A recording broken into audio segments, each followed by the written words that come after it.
bagaimana ya untuk menjadikan cemburu yang sangat wajar terjadi ini bisa kita jadikan alat untuk kemudian menguatkan hubungan yang ada gitu ya, bukan malah membakar segalanya begitu, Ustazah Intan.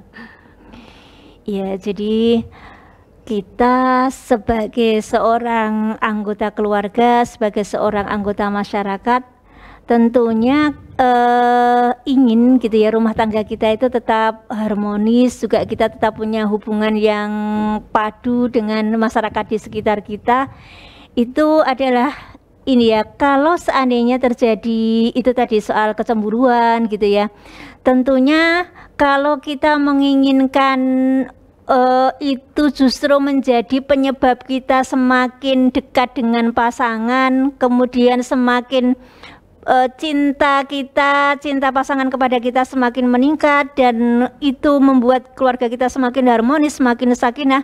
Tentunya ini ada satu yang perlu diikhtiarkan dan diupayakan, dan ini tentunya harus keterlibatan semua pihak begitu. Artinya tidak hanya istri atau anak saja misalkan ya, tetapi ini adalah ikhtiar dari semua pihak. Bagaimana mengelola kecemburuan itu justru semakin meningkatkan kedekatan kita. Kalau kecemburuan itu kita komunikasikan, tentunya kita akan tahu apa persoalannya di mana gitu ya. Apakah apa yang kita curigai itu betul. Kalau kita sudah mendapatkan penjelasan, insya Allah semuanya semakin terbuka, dan ini akan semakin mendekatkan hubungan kita dengan pasangan kita gitu ya. Dan ketika hubungan dengan pasangan kita itu semakin dekat, insya Allah rumah tangga kita semakin harmonis begitu ya.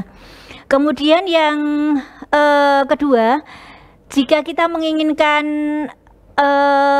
cemburu itu justru menjadi sumber kebahagiaan kita ketika kita kelola dengan baik, sebagaimana tadi Pak Asad kemukakan dengan mengutip surat Al-Baqarah ayat 155 ya Pak Asad ya.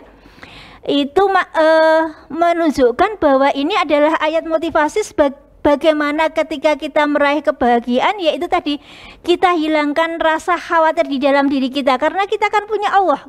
Setiap saat kita dibersamai oleh Allah, dan Allah pasti memberi yang terbaik kepada kita gitu. Nah, itu yang harus kita yakini agar kita menjadi hamba yang bisa punya rasa percaya diri yang tinggi, punya kesyukuran yang tinggi, karena apapun yang diberikan kepada kita adalah yang terbaik gitu ya. Meskipun itu mungkin bagi kita anggap sepele gitu, tapi kita harus tetap yakin untuk mengelola kelebihan yang kita punyai itu, karena itu yang paling baik yang diberikan oleh Allah. Allah memberi saya kemampuan misalkan menulisnya kurang bagus gitu, itu tidak sia-sia gitu ya, pasti ada hikmah di baliknya gitu ya. Misal jadi dokter, itu pendapat yang zaman dulu ya, zaman sekarang mungkin masih berlaku. Siapa tahu malah jadi alasan untuk jadi dokter, betul Mbak War. Nah, Robbana ma khalaqta hadza batila ya. Jadi tidak ada satu yang sia-sia yang diciptakan Allah di dunia ini, termasuk diri saya dengan kemampuan saya yang seperti ini gitu ya. Jadi hilangkan semua kekhawatiran, hilangkan semua kesedihan gitu ya. Jika saya merasa tidak lebih baik dari yang lain, justru kita harus menggali agar kita benar-benar menemukan kespesialan kita gitu ya. Yaitu kuncinya yaitu dengan bersyukur gitu ya. Kalau kita merasa lemah, merasa kurang, itu kan tadi di dalam surat itu kan harus bersabar ya. Tetapi ketika kemudian kita bisa merubah persepsi kita bahwa kekurangan, yang tadinya kekurangan bisa menjadi kelebihan, yang tadinya merugikan bisa menjadi bermanfaat, ini artinya kan menjadi hamba yang sudah pandai bersyukur gitu ya. Yang awalnya kita khawatir justru akan menjadi bahagia, justru akan menjadi optimis gitu. Nah, ini kemampuan kita bagaimana yang tadinya kita anggap sebagai sebuah kekurangan gitu ya, kita bisa kelola menjadi sebuah kelebihan. Kan sekali lagi kalau di dalam satu ayat ya, wala tahinu wala tahzanu wa antumul a'launa in kuntum mu'minin ya. Janganlah engkau sebagai seorang mukmin itu merasa lemah gitu ya, merasa banyak kekurangan, merasa waduh ya Allah kok saya diciptakan hanya jadi orang yang serba kekurangan, yang tidak terlalu pinter, yang tidak terlalu cakep gitu ya. Ini kalau kita berpikir tentang kekurangan, tapi sebenarnya di dalam sesuatu yang kita anggap awalnya tadi kurang, itu sebenarnya banyak kelebihan gitu. Justru ketika kita misalkan tidak terlalu pinter, kita banyak teman ya, banyak teman untuk kita bisa belajar gitu. Misalkan salah satu aspek positifnya itu.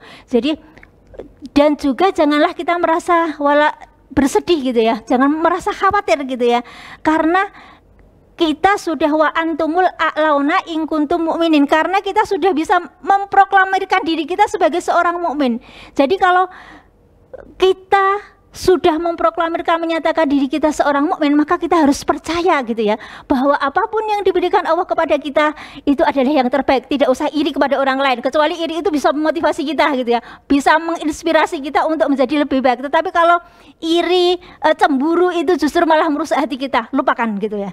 Intinya itu, jadi kita harus menjadi hamba yang pandai bersyukur, menerima apapun yang diberikan Allah kepada kita, sehingga kita menjadi bahagia.